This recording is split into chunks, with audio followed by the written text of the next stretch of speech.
Assalamualaikum warahmatullahi wabarakatuh. Selamat siang semuanya. Salam sehat. Ketemu lagi dengan Ibu Tria.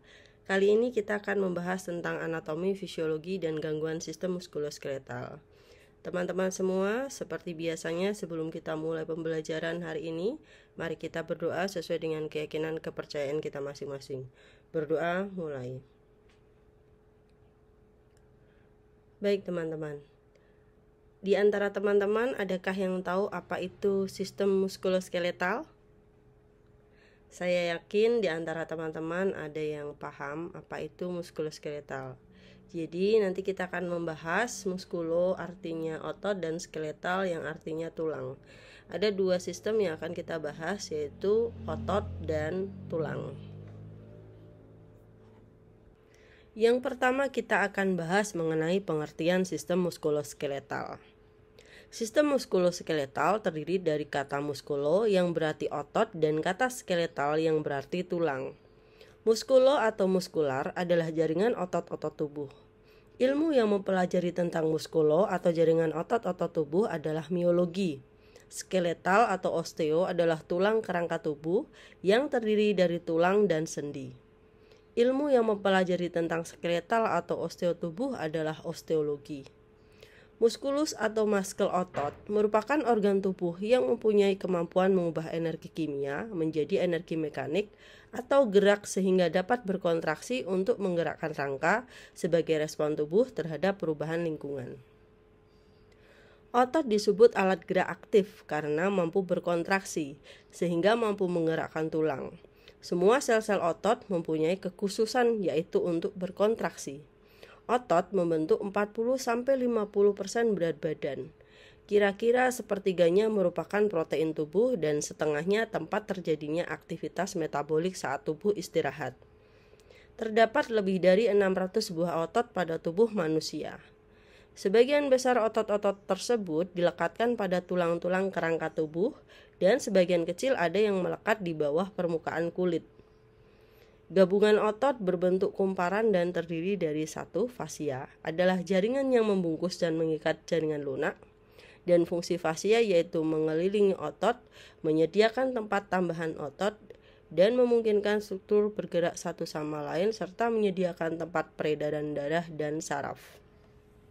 Yang kedua, ventricle merupakan bagian tengah yang menggembung, dan tendon atau urat otot yaitu kedua ujung yang mengecil tersusun dari jaringan ikat dan bersifat liat.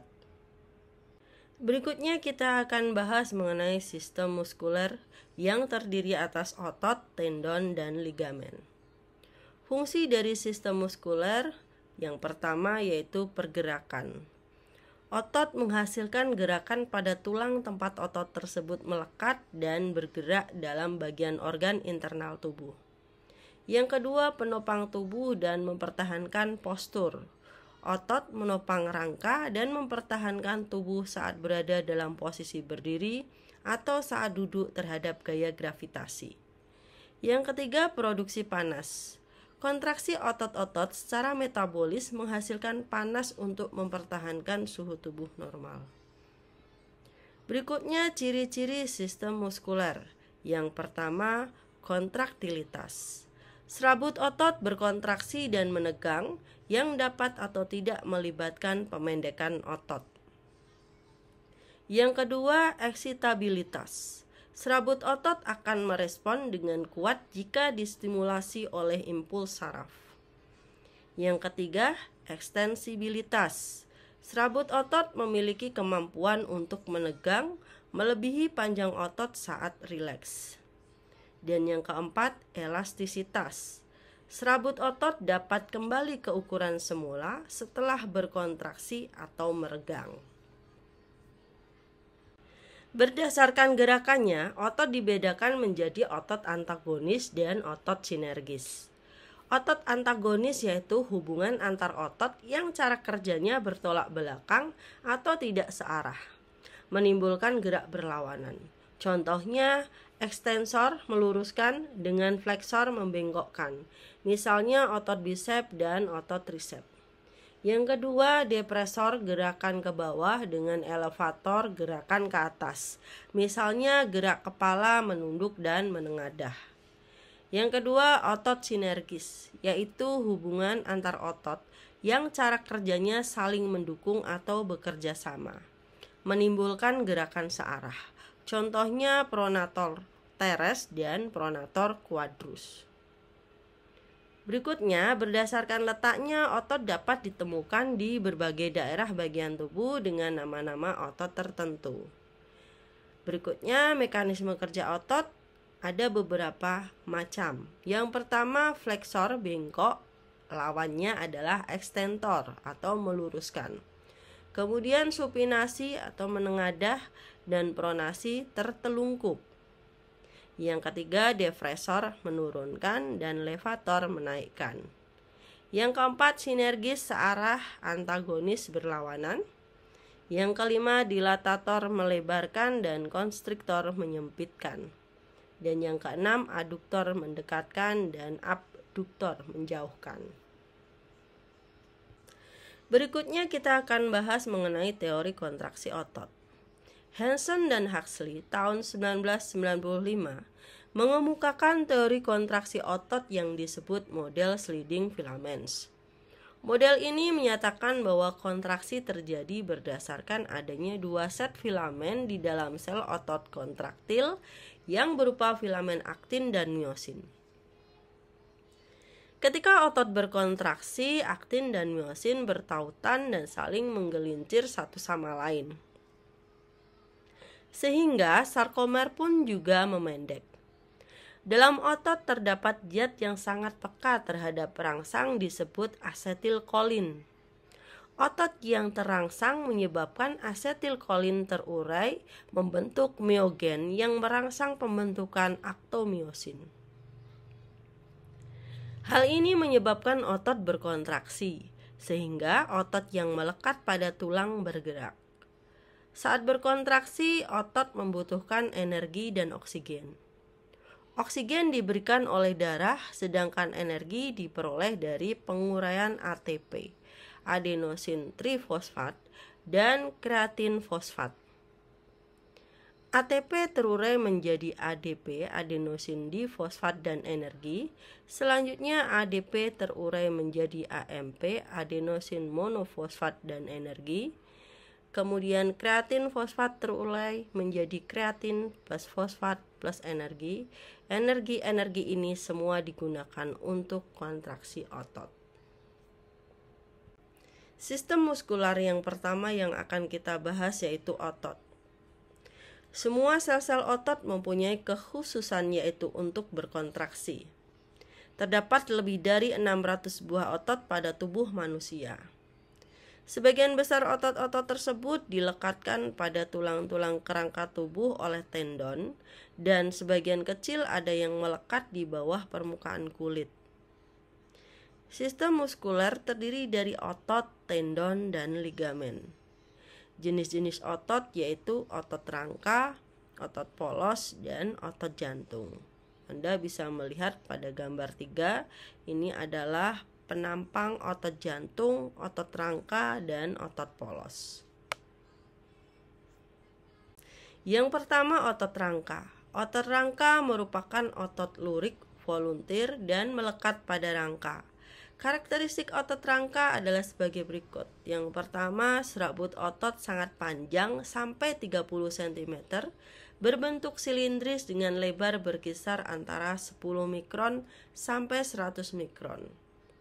Setiap serabut memiliki banyak inti yang tersusun di bagian perifer. Kontraksinya sangat cepat dan kuat. Struktur mikroskopis otot rangka adalah sebagai berikut. Yang pertama ada otot skelet disusun oleh bundel-bundel paralel yang terdiri dari serabut-serabut berbentuk silinder yang panjang disebut myofiber atau serabut otot. Setiap serabut otot sesungguhnya adalah sebuah sel yang mempunyai banyak nukleus di tepinya. Sitoplasma dari sel otot disebut sarkoplasma yang penuh dengan bermacam-macam organela, kebanyakan berbentuk silinder yang panjang disebut myofibril. Miofibril disusun oleh miofilamen yang berbeda-beda ukurannya, yaitu yang kasar terdiri dari protein miosin, yang halus terdiri dari protein aktin atau aktin. Yang kedua, otot polos. Otot polos merupakan otot tidak berluri dan involuntir. Jenis otot ini dapat ditemukan pada dinding berongga seperti kandung kemih dan uterus, serta pada dinding tuba seperti pada sistem respiratorik, pencernaan, reproduksi, urinaris, dan sistem sirkulasi darah. Serabut otot berbentuk spindel dengan nukleus sentral. Serabut ini berukuran kecil, berkisar antara 20 mikron biasanya melapisi pembuluh darah, sampai setengah milimikron pada uterus wanita hamil. Kontraksinya kuat dan lamban. Struktur mikroskopis otot polos adalah sarkoplasmanya terdiri dari miofibril yang disusun oleh miofilamen. Ada dua kategori otot polos berdasarkan cara serabut otot distimulasi untuk berkontraksi, yaitu sebagai berikut. Otot polos unit ganda ditemukan pada dinding pembuluh darah besar, pada jalan udara besar traktus respiratorik, pada otot mata yang memfokuskan lensa dan menyesuaikan ukuran pupil, dan pada otot erektor fili rambut. Yang kedua, otot polos unit tunggal atau visceral ditemukan tersusun dalam lapisan dinding organ berongga atau viscera. Semua serabut dalam lapisan mampu berkontraksi sebagai satu unit tunggal. Otot ini dapat bereksitasi sendiri atau miogenik dan tidak memerlukan stimulasi saraf eksternal untuk hasil dari aktivitas listrik spontan. Berikutnya yang ketiga yaitu otot jantung. Otot jantung merupakan otot lurik yang disebut juga otot serat lintang involunter. Karakteristik otot ini hanya terdapat pada jantung. Otot jantung mempunyai sifat bekerja terus-menerus setiap saat tanpa henti, tapi otot jantung juga mempunyai masa istirahat, yaitu setiap kali berdenyut. Struktur mikroskopis otot jantung mirip dengan otot skelet. Memiliki banyak inti sel yang terletak di tepi agak ke tengah. Panjang sel berkisar antara 85 sampai 100 mikron dan diameternya sekitar 15 mikron. Berikut merupakan penampang gambar otot jantung.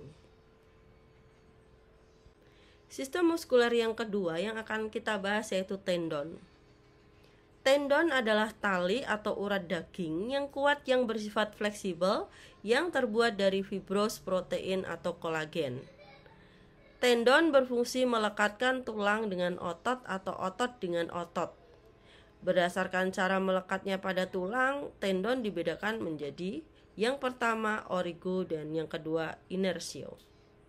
Origo merupakan tendon yang melekat pada tulang yang tidak berubah kedudukannya ketika otot berkontraksi. Sedangkan inersio merupakan tendon yang melekat pada tulang yang bergerak ketika otot berkontraksi. Berikut merupakan gambar tulang, tendon, ligamen, dan tulang rawan menurut Marip 2001. Sistem muskuler yang ketiga dan terakhir yaitu ligamen. Ligamen adalah pembalut atau selubung yang sangat kuat yang merupakan jaringan elastis penghubung yang terdiri atas kolagen. Ligamen membungkus tulang dengan tulang yang diikat oleh sendi. Beberapa tipe ligamen adalah sebagai berikut. Yang pertama, ligamen tipis. Ligamen tipis pembungkus tulang dan kartilago. Merupakan ligamen kolateral yang ada di siku dan lutut. Ligamen ini memungkinkan terjadinya gerakan. Yang kedua, ligamen jaringan elastik kuning. Merupakan ligamen yang dipererat oleh jaringan yang membungkus dan memperkuat sendi, seperti pada tulang bahu dengan tulang lengan atas. Setelah kita bahas apa itu muskuloskeletal dan sistem muskular, kita akan bahas mengenai sistem skeletal. Sistem skeletal atau rangka adalah bagian tubuh yang terdiri dari tulang, sendi, dan tulang rawan atau kartilago sebagai tempat menempelnya otot dan memungkinkan tubuh untuk mempertahankan sikap dan posisi. Tulang sebagai alat gerak pasif karena hanya mengikuti kendali otot. Akan tetapi tulang tetap mempunyai peranan penting karena gerak tidak akan terjadi tanpa tulang. Tubuh kita memiliki 206 tulang yang membentuk rangka. Salah satu bagian terpenting dari sistem rangka adalah tulang belakang. Fungsi dari sistem skeletal atau rangka adalah yang pertama, penyangga berdirinya tubuh, tempat melekatnya ligamen-ligamen, otot, jaringan lunak, dan organ. Membentuk kerangka yang berfungsi untuk menyangga tubuh dan otot-otot yang melekat pada tulang. Yang kedua, penyimpanan mineral, kalsium dan fosfat, dan lipid, yellow marrow atau hemopoiesis. Yang ketiga, produksi sel darah atau red marrow. Yang keempat, pelindung, yaitu membentuk rongga, melindungi organ yang halus dan lunak, serta memproteksi organ-organ internal dari trauma mekanis.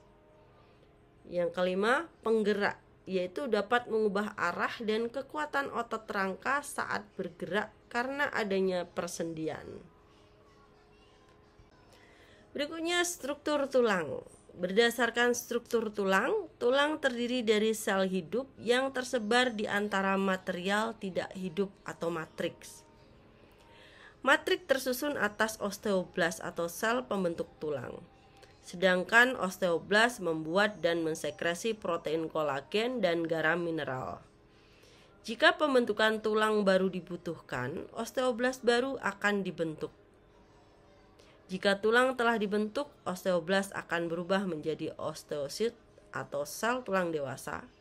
Sel tulang yang telah mati akan dirusak oleh osteoklas atau sel perusak tulang. Berikutnya kita akan bahas klasifikasi tulang. Yang pertama, kita akan melihat jaringan tulang berdasarkan jaringan penyusun dan sifat-sifat fisiknya yang dibedakan menjadi tulang rawan dan tulang sejati. Tulang rawan terdiri dari 3 macam, yaitu tulang rawan hialin, bersifat kuat dan elastis, terdapat pada ujung tulang pipa. Yang kedua, tulang rawan fibrosa, yaitu memperdalam rongga dari cawan-cawan atau tulang panggul dan rongga glenoid dari skapula. Dan yang ketiga, tulang rawan elastik, yaitu terdapat dalam daun telinga, epiglotis, dan faring. Tulang rawan ini nama lainnya adalah kartilago. Yang kedua, tulang sejati atau osteon. Tulang bersifat keras dan berfungsi menyusun berbagai sistem rangka. Permukaan luar tulang dilapisi selubung fibrosa atau perosteum.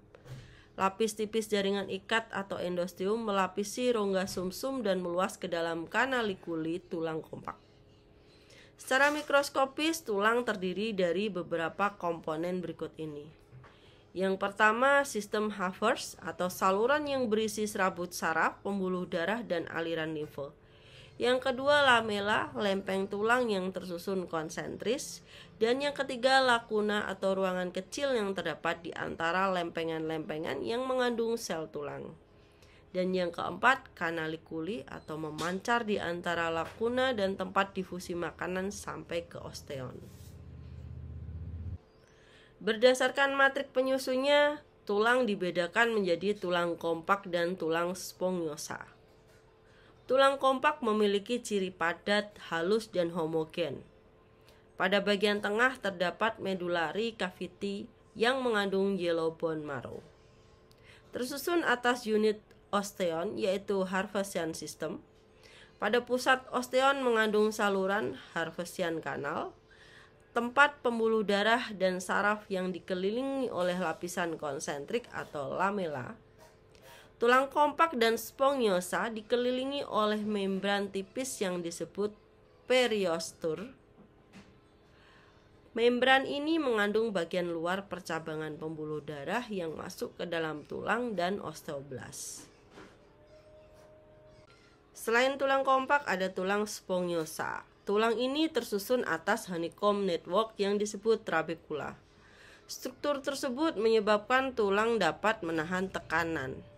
Rongga antara trabecula berisi red bone marrow yang mengandung pembuluh darah yang memberi nutrisi pada tulang. Contohnya yaitu tulang pelvis, rusuk, tulang belakang, tengkorak, dan pada ujung tulang lengan dan paha. Berdasarkan bentuknya, tulang diklasifikasikan menjadi tulang pipa, tulang pendek, tulang pipih, tulang tak beraturan, dan tulang berongga udara.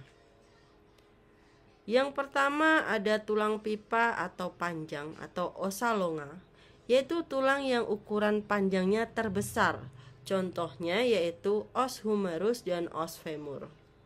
Yang kedua ossa brevia atau tulang pendek, yaitu tulang yang ukurannya pendek. Contohnya yaitu tulang yang terdapat pada pangkal kaki, pangkal lengan, dan ruas-ruas tulang belakang. Yang ketiga ossa plana atau tulang pipih, yaitu tulang yang ukurannya lebar. Contohnya yaitu os scapula atau tengkorak, tulang belikat, dan tulang rusuk. Yang keempat ossa irregular atau tulang tak beraturan, yaitu tulang dengan bentuk yang tak tentu. Contohnya os vertebra atau tulang belakang. Dan yang terakhir ossa pneumatica atau tulang berongga udara. Contohnya adalah os maxilla. Berdasarkan sistem, skeletal dibagi menjadi aksial dan apendikular dengan penjelasan sebagai berikut. Aksial atau rangka aksial terdiri dari tengkorak kepala atau kranium dan tulang-tulang muka, columna vertebralis atau batang tulang belakang, costa atau tulang-tulang rusuk, dan sternum atau tulang dada. Yang kedua, apendikular atau rangka tambahan terdiri dari tulang ekstremitas superior dan tulang ekstremitas inferior.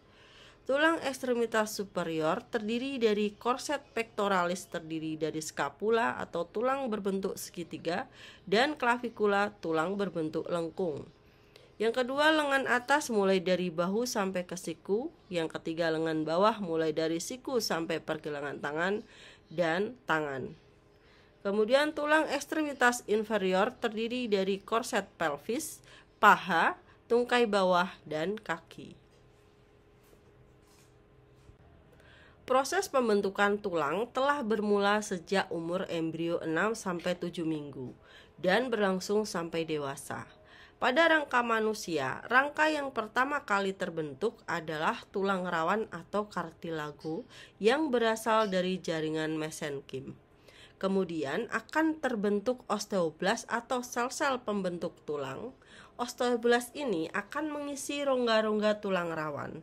Sel-sel tulang dibentuk terutama dari arah dalam keluar atau proses pembentukannya konsentris. Setiap satuan-satuan sel tulang mengelilingi suatu pembuluh darah dan saraf membentuk suatu sistem yang disebut sistem Havers. Di sekeliling sel-sel tulang terbentuk senyawa protein yang akan menjadi matrik tulang. Kelak di dalam senyawa protein ini terdapat pula kapur dan fosfor, sehingga matrik tulang akan mengeras. Proses ini disebut osifikasi. Sel penyusun tulang. Tulang tersusun oleh sel osteoblas, osteosit, dan osteoklas.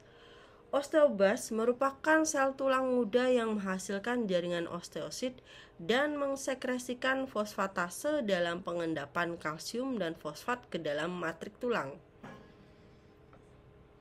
Osteosit yaitu sel-sel tulang dewasa yang bertindak sebagai lintasan untuk pertukaran kimiawi melalui tulang yang padat. Osteoklas yaitu sel-sel yang dapat mengabsorpsi mineral dan matrik tulang. Yang kedua, kita akan bahas sendi.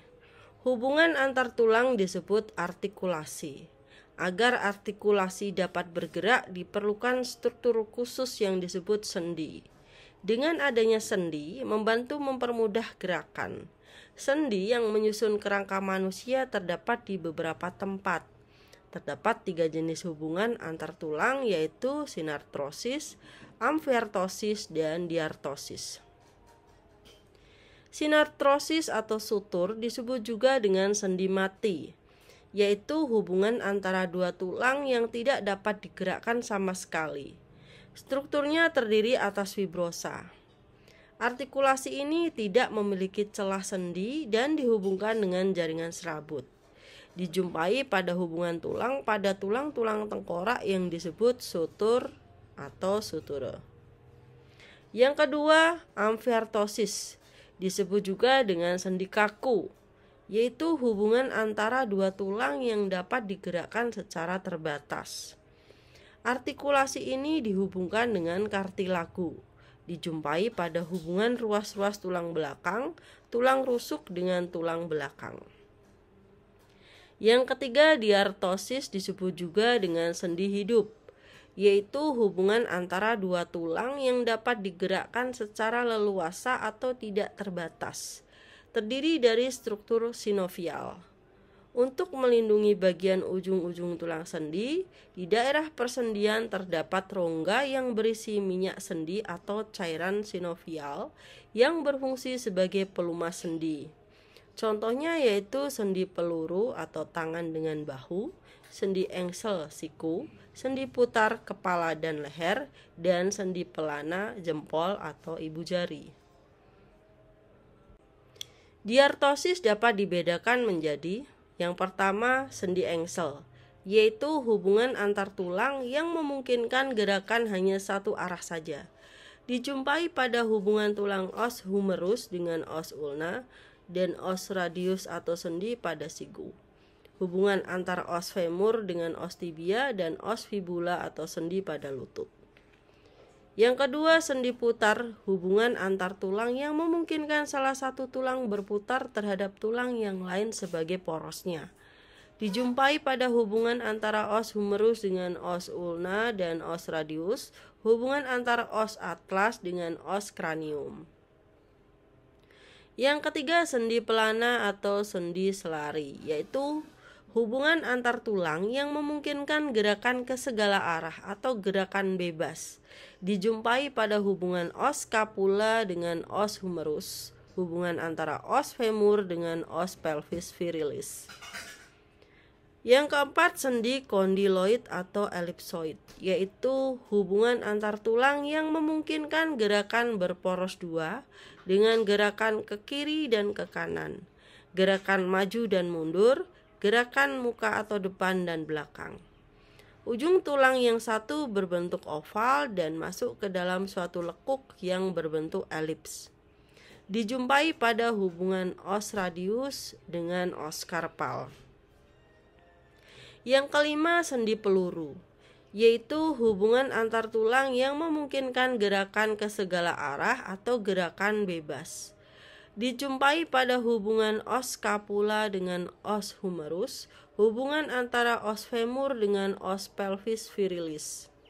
Dan yang terakhir, sendi luncur, yaitu hubungan antar tulang yang memungkinkan gerakan badan melengkung ke depan atau membungkuk dan ke belakang serta gerakan memutar atau menggeliat. Hubungan ini dapat terjadi pada hubungan antar ruas tulang belakang, persendian antara pergelangan tangan dan tulang pengumpil. Berikut merupakan gambar sendi-sendi dan arah pergerakannya. Ada sendi putar, ada sendi peluru, ada sendi gulung, sendi geser, sendi pelana, dan sendi engsel. Berikutnya kita akan bahas mengenai low back region. Low back region berfungsi untuk menegakkan atau menopang postur struktur tulang belakang manusia. Postur tegak juga meningkatkan gaya mekanik struktur tulang belakang lumbosakral. Antar tulang belakang diikat oleh intervertebral serta oleh ligamen dan otot. Ikatan antar tulang yang lunak membuat tulang punggung menjadi fleksibel. Struktur ruas tulang punggung dikelompokkan menjadi: yang pertama, servikal di bagian leher terdiri dari 7 ruas, thoracalis atau punggung terdiri dari 12 ruas, lumbalis atau pinggang terdiri dari 5 ruas, Sacralis atau kelangkang terdiri dari 5 ruas, dan coccygeus atau ekor terdiri dari 4 ruas. Berikut merupakan komponen punggung dan lobek region. Yang pertama otot punggung, yang kedua diskus, yang ketiga gluteus maximus. Otot punggung ditunjang oleh punggung, perut, pinggang, dan tungkai yang kuat dan fleksibel. Semua otot ini berfungsi untuk menahan agar tulang belakang dan diskus tetap dalam posisi normal. Otot-otot punggung terdiri dari spina erector, terdiri dari massa serat otot, berasal dari belakang sakrum dan bagian perbatasan dari tulang innominate dan melekat ke belakang kolumna vertebra atas, dengan serat yang selanjutnya timbul dari vertebra dan sampai ke tulang oksipital dari tengkorak. Otot tersebut mempertahankan posisi tegak tubuh dan memudahkan tubuh untuk mencapai posisinya kembali ketika dalam keadaan fleksi. Lastimus dorsi adalah otot datar yang meluas pada belakang punggung. Aksi utama dari otot tersebut adalah menarik lengan ke bawah terhadap posisi bertahan, gerakan rotasi lengan ke arah dalam, dan menarik tubuh menjauhi lengan pada saat mendaki, dan pada pernafasan yang kuat menekan bagian posterior dari abdomen. Yang kedua, diskus merupakan bantalan tulang rawan yang berfungsi sebagai penahan goncangan. Terdapat di antara vertebra sehingga memungkinkan sendi-sendi untuk bergerak secara halus. Tiap diskus mengandung cairan yang mengalir ke dalam dan keluar diskus. Cairan ini berfungsi sebagai pelumas sehingga memungkinkan punggung bergerak bebas. Diskus bersifat elastis, mudah kembali ke bentuk semula jika tertekan di antara kedua vertebra. Yang ketiga, gluteus maximus, gluteus medius, dan gluteus minimus adalah otot-otot dari bokong. Otot tersebut semua timbul dari permukaan sebelah luar ilium. Sebagian gluteus maximus timbul dari sebelah belakang sakrum. Aksi utama otot-otot tersebut adalah mempertahankan posisi gerak tubuh, memperpanjang persendian panggul pada saat berlari, mendaki, dan saat menaiki tangga, dalam mengangkat tubuh dari posisi duduk atau membungkuk, gerakan abduksi dan rotasi lateral dari paha. Berikutnya kita akan bahas intervertebral disc. Pada manusia memiliki ruas tulang belakang, terdapat sebuah struktur yang dibentuk oleh sejumlah tulang yang disebut vertebra atau vertebral body. Pada setiap dua ruas vertebra terdapat sebuah bantalan tulang rawan berbentuk cakram yang disebut dengan intervertebral disc. Pada tubuh manusia terdapat 24 buah intervertebral disc. Tulang rawan ini berfungsi sebagai penyangga agar vertebra tetap berada pada posisinya dan juga memberi fleksibilitas pada ruas tulang belakang ketika terjadi pergerakan atau perubahan posisi pada tubuh. Susunan tulang rawan ini terbagi menjadi 3 bagian. Yang pertama ada nucleus pulposus, memiliki kandungan yang terdiri dari 14% proteoglikan, 77% air, dan 4% kolagen. Kemudian ada annulus fibrosus, mengandung 5% proteoglikan, 70% air, dan 15% kolagen. Lalu ada cartilage end plate, terdiri dari 8% proteoglikan dan 55% air, dan 25% kolagen. Selanjutnya tulang leher. Tulang leher terdiri dari 7 ruas, mempunyai badan ruas kecil dan lubang ruasnya besar. Pada taju sayapnya terdapat lubang tempat lajunya saraf yang disebut foramen transversalis. Ruas pertama vertebra cervicalis disebut atlas yang memungkinkan kepala mengangguk. Ruas kedua disebut processus ondotois atau aksis yang memungkinkan kepala berputar ke kiri dan ke kanan. Ruas ketujuh mempunyai taju yang disebut processus prominans. Taju ruasnya agak panjang. Tulang-tulang yang terdapat pada leher yaitu ada os hyoideum adalah sebuah tulang yang berbentuk U dan terletak di atas cartilago thyroidea setinggi vertebra cervicalis 3. Yang kedua ada cartilago thyroidea, kemudian prominensia laringea dibentuk oleh lembaran-lembaran cartilago thyroidea yang bertemu di bidang median. Prominensia laringea dapat diraba dan seringkali terlihat. Ada cornu superius merupakan tulang rawan yang dapat diraba bila mana tanduk disis yang lain difiksasi. Yang kelima, cartilago cricoidea, sebuah tulang rawan laring yang lain dapat diraba di bawah prominensia laringea. Kemudian ada cartilaginous trachealis teraba di bagian inferior leher, dan cincin-cincin tulang rawan kedua sampai keempat tidak teraba karena tertutup oleh isthmus yang menghubungkan lobus dexter dan lobus sinister glandula tiroidea. Kemudian ada cartilage trachealis 1 terletak tepat superior terhadap isthmus.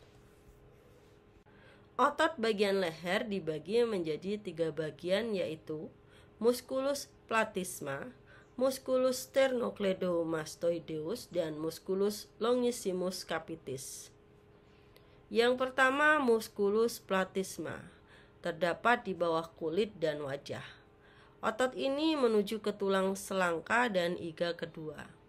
Fungsinya menarik sudut-sudut mulut ke bawah dan melebarkan mulut seperti sewaktu mengekspresikan perasaan sedih dan takut, juga untuk menarik kulit leher ke atas. Yang kedua, musculus sternocleidomastoideus, terdapat pada permukaan lateral processus mastoidebus ossis temporalis dan setengah lateral linea nuchalis superior. Fungsinya memiringkan kepala ke satu sisi, misalnya ke lateral ke samping, fleksi dan rotasi leher sehingga wajah menghadap ke atas pada sisi yang lain. Kontraksi kedua sisi menyebabkan fleksi leher. Otot ini bekerja saat kepala akan ditarik ke samping. Akan tetapi jika otot musculus platysma dan sternocleidomastoideus ini sama-sama bekerja, maka reaksinya adalah wajah akan menengadah. Yang ketiga, musculus longissimus capitis terdiri dari splenius dan semispinalis capitis. Fungsinya adalah laterofleksi dan eksorositas kepala dan leher ke sisi yang sama. Ketiga otot tersebut terdapat di belakang leher yang terbentang dari belakang kepala ke processus spinalis coracoid. Fungsinya untuk menarik kepala ke belakang dan menggelengkan kepala. Elbow atau siku adalah suatu titik yang sangat kompleks di mana terdapat 3 tulang, yaitu humerus, radius, dan ulna. Ketiga tulang tersebut bekerja secara bersama-sama dalam suatu gerakan fleksi, ekstensi, dan rotasi. Shoulder atau bahu. Tulang-tulang pada bahu terdiri dari yang pertama clavikula atau tulang selangka. Merupakan tulang berbentuk lengkung yang menghubungkan lengan atas dengan batang tubuh. Ujung medial ke arah tengah clavikula berartikulasi dengan tulang dada yang dihubungkan oleh sendi sternoclavikular. Sedangkan ujung lateralnya ke arah samping berartikulasi dengan scapula yang dihubungkan oleh sendi acromioclavikular. Sendi sternoclavikular merupakan satu-satunya penghubung antara tulang ekstremitas bagian atas dengan tubuh. Yang kedua, scapula atau tulang belikat, merupakan tulang yang berbentuk segitiga. Tulang ini berartikulasi dengan clavikula dan tulang lengan atas. Ke arah lateral scapula melanjutkan diri sebagai acromioclavikular yang menghubungkan scapula dengan clavikula. Sendi glenohumeral merupakan penghubung antara tulang lengan atas dengan scapula.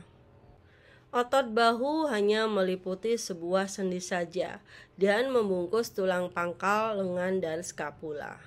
Yang pertama, musculus deltoid atau otot segitiga. Otot ini membentuk lengkung bahu dan berpangkal di bagian lateral clavikula atau ujung bahu, scapula, dan tulang pangkal lengan. Fungsi dari otot ini adalah mengangkat lengan sampai mendatar. Yang kedua, musculus subscapularis atau otot depan skapula. Otot ini dimulai dari bagian depan skapula menuju tulang pangkal lengan. Fungsi dari otot ini adalah menengahkan dan memutar humerus atau tulang lengan atas ke dalam. Yang ketiga, musculus supraspinatus atau otot atas skapula. Otot ini berpangkal di lekuk sebelah atas menuju ke tulang pangkal lengan. Fungsi otot ini adalah untuk mengangkat lengan. Yang keempat, musculus infraspinatus atau otot bawah skapula. Otot ini berpangkal di lekuk sebelah bawah skapula dan menuju ke tulang pangkal lengan. Fungsinya memutar lengan keluar. Yang kelima, musculus teres major, otot lengan bulat besar. Otot ini berpangkal di siku bawah skapula dan menuju tulang pangkal lengan. Fungsinya bisa memutar lengan ke dalam. Dan yang terakhir, musculus teres minor atau otot lengan bulat kecil. Otot ini berpangkal di siku sebelah luar skapula dan menuju tulang pangkal lengan. Fungsinya memutar lengan keluar. Berikutnya kita akan bahas mengenai gangguan-gangguan muskuloskeletal. Muskuloskeletal disorder adalah kondisi di mana bagian dari sistem otot dan tulang mengalami masalah atau sakit. Penyakit ini terjadi akibat bagian tubuh meregang terlalu jauh, mengalami tubrukan secara langsung, ataupun karena kegiatan lainnya yang mengakibatkan kesalahan pada sistem otot dan tulang. Penyakit otot dan tulang atau lebih dikenal dengan musculoskeletal disorder atau MSDS merupakan penyakit akibat kerja. Gejalanya berupa pegal atau sakit otot, tulang, dan sendi. Sebagian kecil hal ini disebabkan oleh penyakit spesifik, namun sebagian besar sering disebabkan oleh kesalahan sikap atau postur seperti sikap kerja, sikap duduk, sikap tidur, dan masalah lainnya. Musculoskeletal disorder dapat terjadi pada low back region, intervertebral disc, neck, elbow, maupun shoulder. Low back region. Penyakit yang sering terjadi pada low back region yaitu low back pain. Gejala low back pain berupa sakit pinggang atau nyeri punggung. Faktor risiko di tempat kerja meliputi yang pertama beban kerja fisik yang berat, seperti terlalu sering mengangkat atau mengangkut, menarik, dan mendorong benda berat. Kemudian posisi tubuh yang terlalu lama membungkuk ataupun posisi tubuh lainnya yang tidak wajar. Terlalu lama mengendarai kendaraan bermotor, dan faktor psikososial di tempat kerja seperti pekerjaan yang monoton, bekerja di bawah tekanan, atau kurangnya dukungan sosial antar pekerja dan atasan. Selanjutnya ada intervertebral disc, penyakit yang sering terjadi di antaranya. Yang pertama, skoliosis adalah keadaan melengkungnya tulang belakang seperti huruf S, di mana intervertebral disc dan tulang vertebra retak. Yang kedua, spondylolitesis. Terjadi ketika pergeseran tulang vertebra ke depan sehingga posisi antara vertebra yang satu dengan yang lain tidak sejajar. Diakibatkan oleh patah pada penghubung tulang di bagian belakang vertebra. Lalu ada ruptur terjadi karena pecahnya anulus posterior akibat aktivitas fisik yang berlebihan. Kemudian ada spinal stenosis adalah penyempitan pada sumsum tulang belakang yang menyebabkan tekanan pada serabut saraf spinal. Faktor risiko penyakit ini diantaranya adalah beban atau tekanan bawah posisi saat duduk dapat menekan tulang belakang 5 kali lebih besar daripada saat berbaring. Kemudian merokok dan terpapar dengan vibrasi atau getaran pada level tinggi, yaitu 5-10 Hz, biasanya yang dihasilkan oleh kendaraan bermotor. Kemudian neck, penyakit yang sering muncul diantaranya ada tension neck, terjadi karena pemusatan tekanan leher pada otot trapezius. Yang kedua, akut torticollis adalah salah satu bentuk dari nyeri akut dan kaku leher. Yang ketiga, akut disorder, terjadi karena hilangnya resistensi vertebra thoracalis terhadap tekanan ringan. Yang keempat, chronic disorder, terjadi karena adanya penyempitan diskus vertebralis. Dan yang kelima, traumatic disorder, dapat disebabkan karena kecelakaan. Faktor risiko terjadinya penyakit ini yang ada di tempat kerja yaitu: yang pertama, sering terjadi pada pekerja VDU, Visual Display Unit, penjahit, tukang perbaikan alat elektronik, dokter gigi, dan pekerja di pertambangan batubara. Yang kedua, pekerjaan entry data, mengetik, menggergaji, atau manufaktur, pemasangan lampu, dan rolling film. Pekerjaan-pekerjaan di atas menyebabkan leher berada pada satu posisi yang sama dalam waktu yang lama, sehingga otot leher mengalami kelelahan. Yang ketiga, pekerjaan dengan gerakan berulang pada tangan. Yang keempat, terpajan oleh vibrasi, yaitu penggunaan mesin bor atau mesin lainnya yang mengeluarkan vibrasi. Yang kelima, pengorganisasian kerja, yaitu durasi pekerjaan yang lama, overtime, waktu istirahat atau jeda yang sangat singkat. Yang keenam, faktor psikologi dan sosial seperti stres, kurangnya kontrol terhadap organisasi kerja, kurangnya relasi antara manajemen dan sesama pekerja, pekerjaan yang menuntut keakuratan dan kecepatan kerja.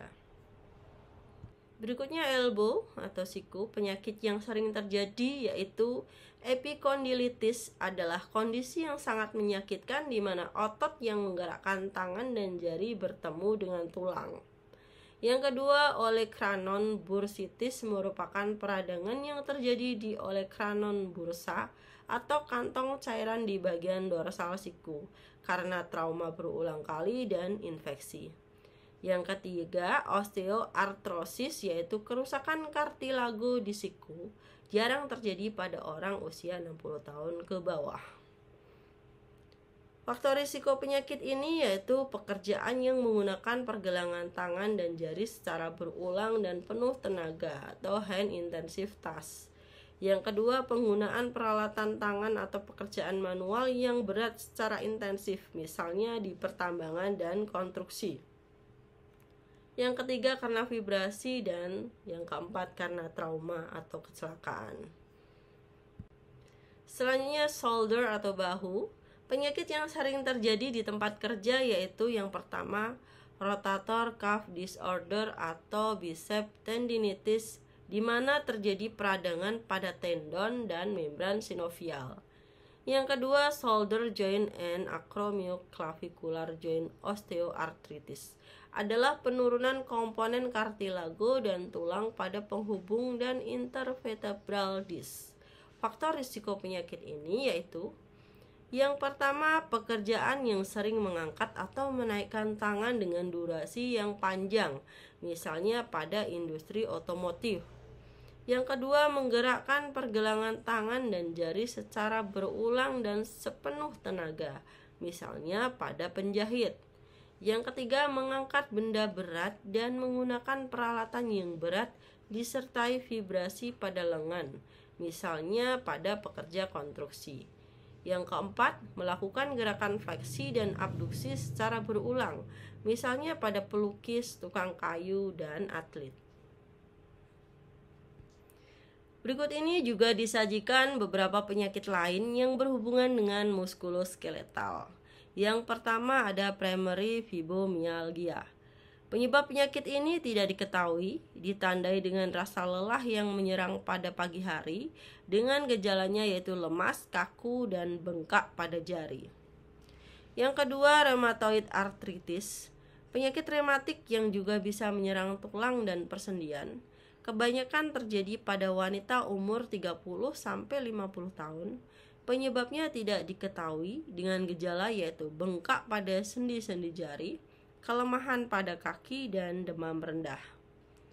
Yang ketiga, gout atau asam urat terjadi karena adanya gangguan metabolisme sehingga menyebabkan peradangan pada sendi, terutama terjadi pada laki-laki. Yang keempat ada osteoporosis, yaitu penyakit kelainan pada tulang yang ditandai dengan menurunnya massa tulang, kerusakan tubuh atau arsitektur tulang sehingga tulang mudah patah. Terjadi karena kurangnya intake kalsium, kebiasaan merokok, konsumsi kopi, dan berat badan di bawah rata-rata. Yang kelima, kanker tulang. Sering menyerang anak kecil dan remaja. Penyebabnya tidak diketahui secara pasti. Yang keenam, osteomielitis, yaitu infeksi tulang karena bakteri, jamur, atau virus. Risiko meningkat pada penderita diabetes mellitus. Dan ini merupakan cara mencegah muskuloskeletal disorder. Yang pertama, rutin melakukan olahraga atau kegiatan fisik lainnya. Yang kedua, menggunakan alat bantu dalam mengangkat beban yang berat. Yang ketiga, memenuhi nutrisi dan gizi untuk otot dan tulang. Yang keempat, menerapkan postur tubuh yang baik. Yang kelima, menjaga berat badan tubuh tetap ideal. Dan yang keenam, membatasi gerakan repetitif atau berulang. Berikut referensi yang Ibu Tria gunakan. Terima kasih, demikian informasi yang bisa Bu Triana sampaikan. Semoga bermanfaat. Dan sebelum Ibu Tria tutup, jangan lupa subscribe yang belum subscribe, like dan share dan berikan komentar pada video ini. Insya Allah Ibu Tria akan melanjutkan dengan beberapa video lain yang memang berkaitan dengan keperawatan. Terima kasih sekali lagi. Kurang lebihnya dari Ibu Tria mohon maaf. Wassalamualaikum warahmatullahi wabarakatuh. Semoga kita semua selalu diberikan kesehatan dan keberkahan. Amin amin ya robbal alamin.